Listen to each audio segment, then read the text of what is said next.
Thomas and Lillian Bright were the couple everyone admired. He, the trusted pastor of Willow Creek, she, the heart of the community. But beneath the surface of their perfect life was a deadly secret buried in their own backyard. When Lillian vanished without a trace, the town prayed for her return. No one imagined that the man leading those prayers was the one who had silenced her forever. In the quiet, tree-lined town of Willow Creek, few families stood out quite like the Brights. Pastor Thomas Bright and his wife, Lillian, were seen as the pillars of their close-knit community. Thomas was the respected leader of the New Dawn Baptist Church, a man known for his calm voice, powerful sermons, and unwavering devotion to faith. Every Sunday, the church pews were filled with worshippers eager to hear his words. His influence stretched far beyond the pulpit. He led marriage counseling sessions, visited the sick, and organized charity drives that helped dozens of struggling families. Lillian was equally admired. She carried herself with quiet grace and compassion, often seen coordinating church events or comforting members of the congregation with baked goods and handwritten notes. She hosted weekly women's Bible study meetings from her home, where her warmth and wisdom made her the emotional anchor for many in the church. Together, the Brights were the embodiment of a faithful and loving marriage. They had no children of their own, but were like spiritual parents to everyone around them. Their home was a picture of tranquility, a well-kept two-story house with a bright garden that Lillian tended daily. The couple waved at neighbors, left Christmas cookies on doorsteps, and never missed a community gathering. For years they appeared untouchable, a model couple who had it all: love, respect, and purpose. No one could have imagined that behind the pristine facade, a slow and silent fracture was forming. Then, subtle changes began to emerge. Lillian, once so active in church life, started missing events. She stopped leading Bible study groups and rarely attended Sunday services. When people asked about her, Thomas explained that she was simply exhausted, perhaps overwhelmed by health issues. He said she needed time to rest and reflect. At first, people believed him. After all, why would a man so devoted to his wife lie? But as weeks passed, concern grew. Lillian, always so connected to the church family, stopped responding to messages. Her social media accounts went silent. Some friends even reported that she had cancelled coffee meetups without explanation. Still, Thomas continued to preach every Sunday with the same passion and poise. If he was burdened, he never showed it. He told the congregation to pray for Lillian and trust in God's plan.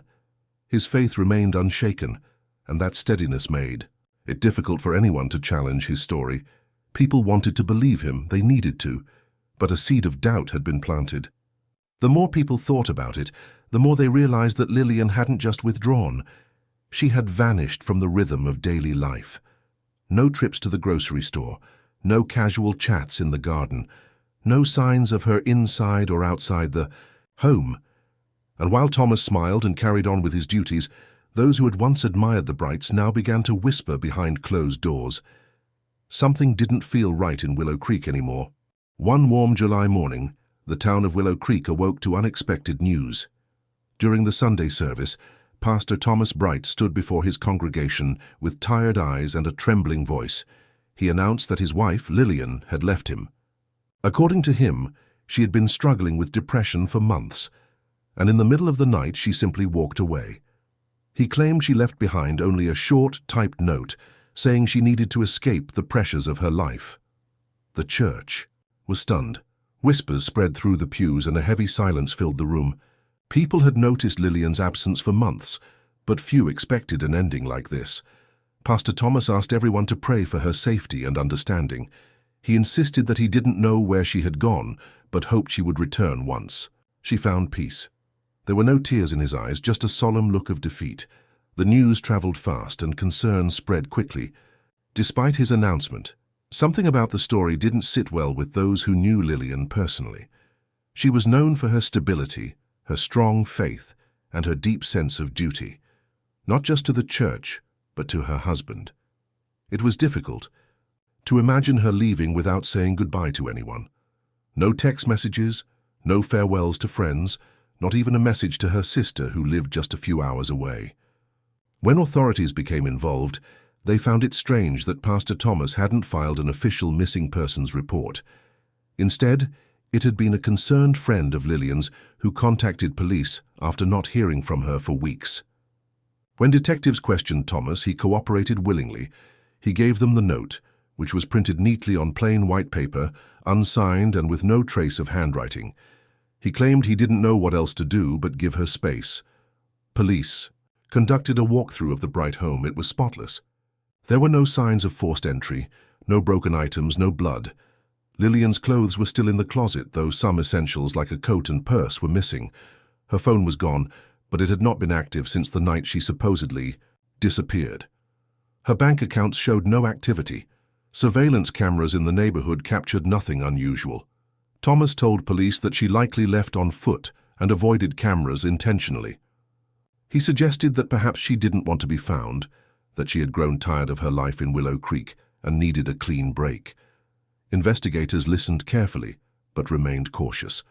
Something felt too controlled, too tidy. Despite their unease, there wasn't enough evidence to hold him. No body, no crime scene, no definitive proof of foul play. Lillian Bright was now classified as a missing person. Her photo was posted around town. Community prayer vigils were held. Yet, as time went on, fewer people believed she had simply walked away. Her silence didn't feel like a choice. It felt like something else entirely. But with no answers and no leads, the case slowly faded from headlines. Life in Willow Creek carried on, though unease lingered in the air like a quiet warning. Nearly a year had passed since Lillian Bright vanished, and the case had grown cold. Without new evidence or a body, there was little more authorities could do.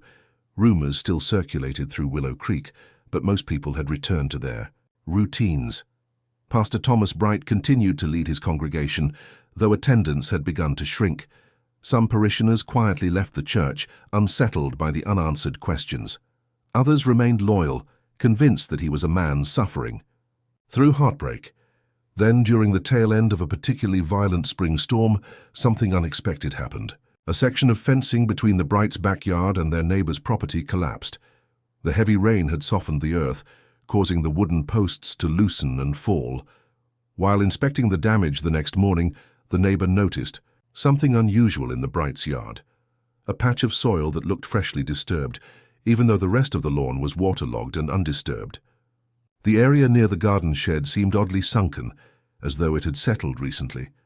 But more concerning than the appearance of the ground was the smell. It was faint, but undeniably sour and unpleasant. At first, the neighbor thought it might be a dead animal, but the odor didn't fade over the next few days. Instead, it grew stronger. Uneasy and unable to shake the feeling that something was very wrong, the neighbor made an anonymous call to the police. Soon after, officers arrived at the Bright residence with a warrant in hand. Pastor Thomas didn't resist. He stood on the porch calmly as police and forensic experts moved into the backyard. Cadaver dogs were brought in, trained to detect the scent of human remains. Within minutes, they began to bark and paw at the ground near the shed. It was the same spot the neighbor had reported. Officers began to dig. The work was careful and methodical. Inch by inch, the earth was removed. A few feet down, they hit something solid, plastic tarp tightly wrapped and sealed. What lay beneath confirmed the worst fears of many in Willow Creek. The body of a woman, curled in on itself and heavily decomposed, had been buried in the shallow grave. Although difficult to identify visually, dental records and forensic analysis soon confirmed what investigators suspected. They had found Lillian Bright. News of the discovery spread like wildfire. What had been quiet speculation turned into horror and disbelief. The idea that she had been buried just steps from her own kitchen, in the place where she once planted flowers and hosted summer barbecues, was almost too much for the town to comprehend. The illusion shattered overnight. Police immediately took Thomas into custody. The man who had once preached about light, love, and redemption now stood at the center of a murder investigation, and the town that once held him in such high regard was left to question how they had failed to see what had been hidden right in front of them all along. As investigators dug deeper into the circumstances surrounding Lillian Bright's murder, a tangled web of lies and secrets began to surface.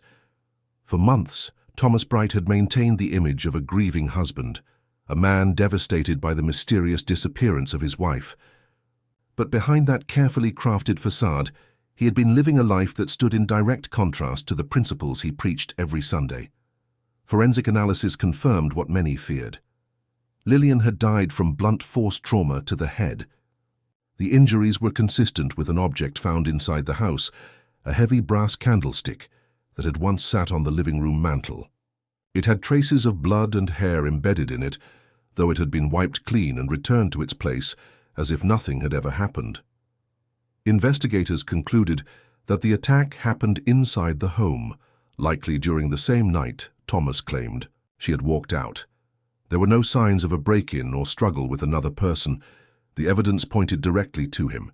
As the forensic team continued searching the property and the couple's belongings, more disturbing discoveries came to light. Hidden beneath a pile of boxes in the garage was a burner phone, one that Thomas had never mentioned during his interviews with police. When analyzed, the phone revealed a side of him that few in the town could have imagined. There were hundreds of messages exchanged with a woman from another state. Romantic photos, travel plans, hotel confirmations, and wire transfers told the story of an affair that had been going on for over a year. In some of the texts, he referred to Lillian as a problem and hinted that their relationship would soon be over for good. It became clear that Thomas had been preparing for a new life, one that didn't include his wife. He had even gone so far as to search online for information about body decomposition, how to dig a grave without being noticed, and whether police dogs could detect remains buried under soil and concrete. Financial records added another layer to the case. Large sums of money had been withdrawn from church accounts over the past year, with vague descriptions like maintenance or special projects. Investigators traced those funds to secret travel expenses, gifts, and payments made to his mistress. It was apparent that Thomas had been funneling money from the church to support his hidden relationship. When confronted with the overwhelming evidence, Thomas initially denied everything, but the pressure mounted. Faced with the reality of DNA evidence, text messages, and the murder weapon, he eventually confessed. He claimed the killing wasn't premeditated, that it had been a moment of rage during an argument. He insisted he never meant to hurt her. However, the careful burial, the silence afterward, and the attempt to deceive an entire town suggested otherwise. His confession stunned the community. The same man who had baptized their children, officiated weddings, and prayed over the sick had brutally killed his wife and buried her in their own backyard. The mask had come off, and the truth underneath was darker than anyone had imagined. The trial of Pastor Thomas Bright began 6 months after Lillian's body was found. By then, the once beloved spiritual leader had become the most infamous man in Willow Creek's history. The courthouse was packed every day, with residents, former church members, and media outlets, all eager to witness the fall of a man who had spent years pretending to live by the very values he violated. The calm, composed demeanor he once displayed from the pulpit was gone. In its place stood a hollow version of the man people had once trusted without question. Prosecutors presented a case built on overwhelming evidence. The forensic team testified about the blunt force injuries Lillian sustained, pointing to the blood-stained candlestick that matched the wounds. Experts explained how the body had been carefully wrapped and buried, not in a panic, but with deliberate planning. The discovery of the burner phone hidden in the garage became a focal point. The text messages between Thomas and his mistress painted a clear picture of motive. He wanted to start a new life, free of his wife, and was willing to kill her to make that happen. Witnesses were called to testify, including members of the congregation, neighbors, and Lillian's sister. Each described Lillian as kind, dependable, and deeply committed to her marriage. They also spoke of how her sudden disappearance didn't align with her character. The inconsistencies in Thomas's behavior after her disappearance became more evident in hindsight. His calmness, his lack of urgency, and his rehearsed statements about her needing space. Defense attorneys tried to argue that the murder was not premeditated, that it happened in a moment of emotional outburst. They painted a picture of a broken marriage, strained by years of emotional distance and unresolved issues. But the prosecution swiftly countered these claims by highlighting the evidence of calculated planning, including the online searches about grave depth and decomposition, and the financial records showing money transfers and secret trips. The jury was unmoved. After 2 weeks of testimony and deliberation, the verdict came in. Thomas Bright was found guilty on all charges: first-degree murder, obstruction of justice, and misuse of church funds. The judge sentenced him to life, in prison without the possibility of parole. The courtroom was silent as the sentence was read. There were no gasps, no cries, only the weight of finality settling over everyone in attendance. With the trial over, the town of Willow Creek began the slow process of healing. The New Dawn Baptist Church closed its doors permanently. The house where Lillian once lived, and where her life was stolen, sat abandoned for months before it was quietly sold. Most people avoided that street, unable to forget what had happened behind its fences. Lillian was finally laid to rest in a quiet cemetery, surrounded by those who truly loved her. A small plaque marked her grave, engraved with the words, "Forever loved, never forgotten." Though justice had been served, her absence lingered like a shadow over the town, and the story of Pastor Thomas Bright served as a chilling reminder that evil can sometimes hide in plain sight, dressed in kindness, cloaked in faith.